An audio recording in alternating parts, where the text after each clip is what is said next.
ನಾನು ನಿಮಗೆಲ್ಲ ತಿಳಿಸ್ಕೊಡ್ತಿರುವಂಥ information period ಟೈಮಲ್ಲಿ ಸೆಕ್ಸ್ ಮಾಡಿದರೆ ಪ್ರೆಗ್ನೆಂಟ್ ಆಗ್ತಾರೋ ಅಂತ ಸಾಕಷ್ಟು ಜನ ಕ್ವಶನ್ಸ್ ಆಗಿತ್ತು. ಸೊ ಈ ಕ್ವಶನ್ಗೆಲ್ಲ ಇವತ್ತು ಆನ್ಸರ್ ಮಾಡಲಿಕ್ಕೆ ಈ ವಿಡಿಯೋನ ಮಾಡ್ತಾ ಇದ್ದೀನಿ. ಸೊ ಮತ್ತೆ ಆಗ್ತಾನೆ ಅಲ್ವಾ, ಪಟಪಟ ಅಂತ ವಿಡಿಯೋನ ಮಾಡೋಣ. ವಿಡಿಯೋ ಮಾಡೋಕ್ಕಿಂತ ಮುಂಚೆ ನಿಮಗೆಲ್ಲ ಗೊತ್ತಿರೋ ಹಾಗೆ ಫಸ್ಟ್ ನಮ್ಮ ಚಾನಲ್ ನೋಡ್ತಾ ಇದ್ದಾರೆ, ದಯವಿಟ್ಟು ಸಬ್ಸ್ಕ್ರೈಬ್ ಮಾಡಿ. ಹಾಗೆ ಪಕ್ಕದಲ್ಲಿರುವಂತಹ ಬೆಲ್ ಐಕಾನ್ ಪ್ರೆಸ್ ಮಾಡೋದ್ರಿಂದ ನಾನು ಹಾಕುವಂತಹ ವಿಡಿಯೋ ನೋಟಿಫಿಕೇಶನ್ ನಿಮಗೆ ಪಟಪಟ ಅಂತ ಬರ್ತಾ ಹೋಗುತ್ತೆ. ಬನ್ನಿ, ಲೆಟ್ಸ್ ಬಿಗಿನ್ ಅ ವಿಡಿಯೋ. ಸಾಕಷ್ಟು ಜನಕ್ಕೆ ಈ ಕ್ವಶನ್ ಇದೆ, ಪೀರಿಯಡ್ ಟೈಮಲ್ಲಿ ಸೆಕ್ಸ್ ಮಾಡೋದು ಸೇಫಾ?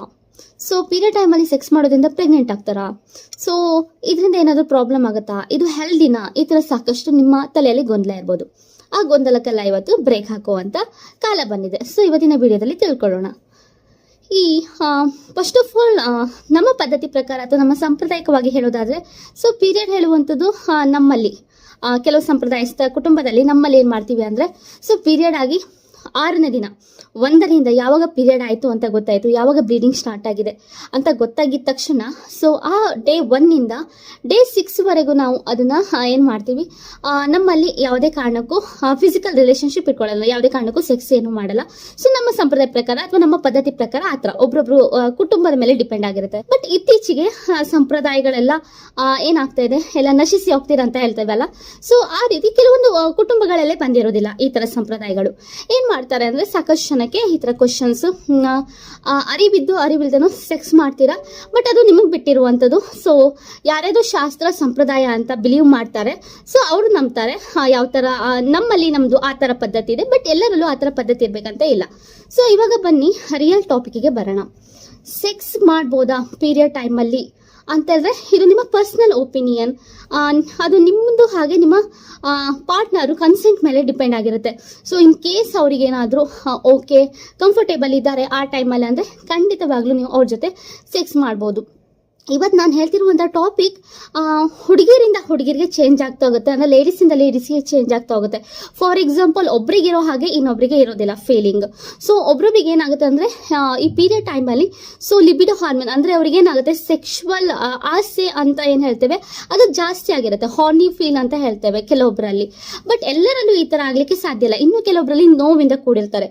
ಸೊ ಕಳೆಯುವಂತಹ 3 ದಿನದ ಋತುಸ್ರಾವ ಅಥವಾ ಈ ಮುಟ್ಟು ಅಂತ ಏನು ಹೇಳ್ತೇವೆ, ತುಂಬ ಪೇನ್ಫುಲ್ ಪ್ರೊಸೆಸ್ಸಲ್ಲಿ ಇರುತ್ತೆ, ಅಂದರೆ ತುಂಬ ನೋವಾಗುವಂಥ ಪ್ರೊಸೆಸ್ ಇರುತ್ತೆ. ಸೊ ಈ ಟೈಮಲ್ಲಿ ಏನಾಗುತ್ತೆ, ಎಷ್ಟು ಜನಕ್ಕೆ ಈ ಥರ ಫೀಲ್ ಬರೋದಿಲ್ಲ, ಹಾರ್ನಿ ಫೀಲ್ ಬರೋದಿಲ್ಲ, ಅವರಿಗೆ ಅವ್ರದ್ದೇ ನೋವಲ್ಲಿರ್ತಾರೆ, ಅವರೇ ನೋವು ಅನುಭವಿಸ್ತಾ ಇರ್ತಾರೆ. ಸೊ ಆ ಟೈಮಲ್ಲಿ ಯಾವುದೇ ಕಾರಣಕ್ಕೂ ಅವ್ರ ಜೊತೆ ಫಿಸಿಕಲ್ ರಿಲೇಷನ್ಶಿಪ್ನ ಇಟ್ಕೊಳ್ಳೋಕೆ ಹೋಗ್ಬೇಡಿ, ಆದಷ್ಟು ಅವಾಯ್ಡ್ ಮಾಡಿ. ಆ್ಯಂಡ್ ಆ ಟೈಮಲ್ಲಿ ಅವರಿಗೆ ನೀವು ಒಂಥರ ಸ್ಪೆಷಲ್ ಫೀಲ್ ಕೊಡಲಿಕ್ಕೆ ಟ್ರೈ ಮಾಡಿ. ಹಾರ್ನಿ ಫೀಲ್ ಆಗ್ತಾ ಇದೆ ಅಂದರೆ ಯಾರ್ಯಾರಿಗೆ ಏನಾಗುತ್ತೆ ಅಂದರೆ, ಸೆಕ್ಷುವಲಿ ಜಾಸ್ತಿಯಾಗಿ ಏನು ಮಾಡ್ತಾರೆ ಅಂದರೆ ಅಟ್ರಾಕ್ಟ್ ಆಗ್ತಾರೆ. ಆ ಟೈಮಲ್ಲಿ ಅವ್ರಿಗೆ ಏನಿಸುತ್ತೆ, ಟೆನ್ಸ್ ಟು ಮೇಕ್ ಅಂದರೆ ಸೆಕ್ಸ್ ಮಾಡಬೇಕು ಅಂತ ಅವರಿಗೆ ಫೀಲ್ ಬರುತ್ತಲ್ಲ, ಅಂಥವ್ರ ಜೊತೆ ಖಂಡಿತವಾಗ್ಲೂ ಸೆಕ್ಸ್ ಮಾಡ್ಬೋದು, ಯಾವುದೇ ರೀತಿ ಪ್ರಾಬ್ಲಮ್ ಇಲ್ಲ.